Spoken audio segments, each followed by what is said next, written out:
Hey guys, welcome back to another video here on Toned In Entertainment, where we love pop culture. Today, it's time for another comic book review as we have the season 2 finale of the My Little Pony Transformers comic book crossover to look at. Now, we do have a lot of stuff to get through here, as once again, we have two separate stories with the finale, but we're gonna kick it off with story number 1 called The Mightiest Dinobot. As the story of the Mightiest Dinobot opens, Spike is very excited to introduce Smolder to some of his friends, the Dinobots, led by, of course, Grimlock. While Smolder was under the impression that Spike only knew one of them, after having an awesome time with Grimlock, he decided he wanted to know more and research them all. Spike isn't the only inquisitive one, as Grimlock wants to know who his little friend is and if he's as cool as Spike. Well, being cool might not be the right term, as Smolder shows Grimlock that he packs a lot of heat. Now, while the Dinobots are very impressed at the powers that Smolder possesses, especially for just being an organic, this leaves Spike feeling a bit left out, as he's still in the learning process, and that possibly his best skill is the one of being a good listener. Which, as you can see here, doesn't impress the Dinobots one bit.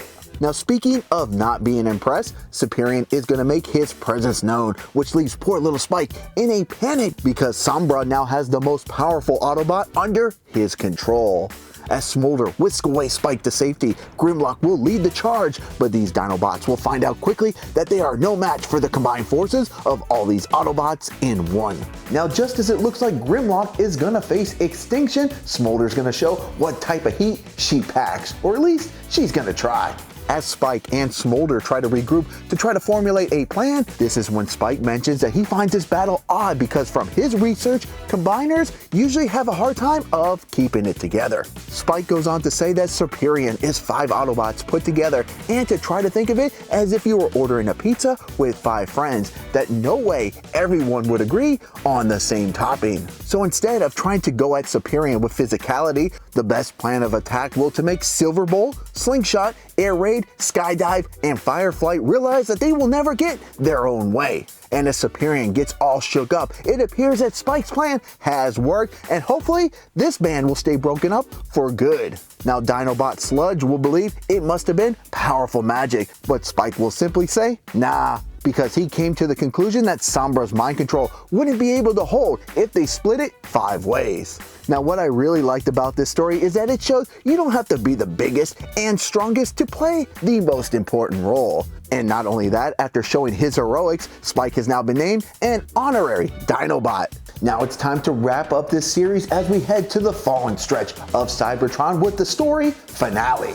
Now, Optimus Prime realizes that their challenge is going to be even greater than they thought, and unfortunately, backup will not be here soon enough, and they're just going to have to take the pony by the horn and roll out. Now, time will be of the essence because, as Alita puts it, something really bad is about to happen, and as Bumblebee fears, it just might get worse and weirder at the very same time. And just what exactly is this weird and worse thing gonna be? Well, at first, it's feared that it's Scorponok, but it's gonna be much worse as it's King Sombra, who will now have the power to conquer 2 worlds in 1 amplified spell. But the king better not get too excited because a voice is heard saying, or maybe 2 entire worlds are about to kick your sorry carcass. And that voice being of Starscream, who's leading a crew of both ponies and Transformers by his side. And to say that this onslaught for King Sombra is inconvenient is an understatement, as he's still not ready to set forth his evil plan into action. Now, I think Rarity sums it up very well here as to why evil shall not triumph, in that the king never took time to understand the world that he wanted to take over,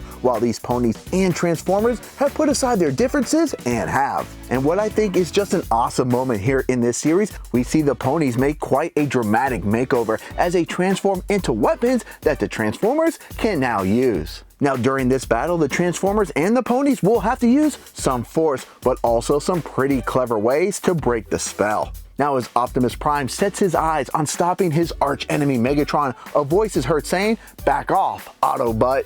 And it's going to be none other than Starscream who's going to jump in and put a wallop on Megatron. Now let's be honest, Starscream isn't doing this because he wants to be a team player, but because he sees an opportunity to put a little hurting on his Decepticon leader. Now in a very cute moment as Pinkie Pie is being rescued, the little pony will get excited as to the opportunities of being able to transform into possibly a rubber chicken, a cream pie, or even a giant banana peel. Just Pinkie Pie might want to learn something about machines first. Now Sombra can feel his power growing, and that's when Megatron poses a question to Optimus Prime if they really believe that they could stop such a force with the power of friendship. Optimus reminds him that once they were friends, and with them having to come together for a common cause, this might possibly be the thing that can rekindle what they once had. As the forces of good and bad team up to take on a greater evil, it appears that using the power of friendship plus Megatron's party cannon sends the king crashing, and the robots who were once mind control are now set free. It appears for at least now that Megatron and Optimus Prime will form a truce out of respect. However, for Starscream, let's just say Megatron is not ready to forgive and forget, as the spell that the ponies used were able to channel his thoughts while he was laying the smacketh down, and he knows that Starscream was taking joy in the beatdown of his lord. As we wrap up the series finale, Twilight Sparkle will ask Megatron not to target them again, and for what it's worth, Megatron will give his word that the princess and the rest of the ponies have nothing to fear. Twilight Sparkle then proposes that instead of these crazy meetups, maybe they try something a bit more chill next time, from which the ponies and the Transformers think is a great idea, at the possibilities of competitions, swap meets, and cultural exchanges might be a lot of fun. And while this might not be Megatron's idea of fun, he's not opposed to others trying it out. Now, while it appears that Megatron has turned over a new leaf and is no longer a threat to the ponies, well, a more menacing figure awaits in the shadows. Now, on a scale of 1 to 10, I'm giving issue number 4 of season number 2 of the My Little Pony Transformers comic book crossover a 9 out of 10. Issue number 4 was once again just a really fun and entertaining issue that not only had me excited but provided quite a few laughs throughout.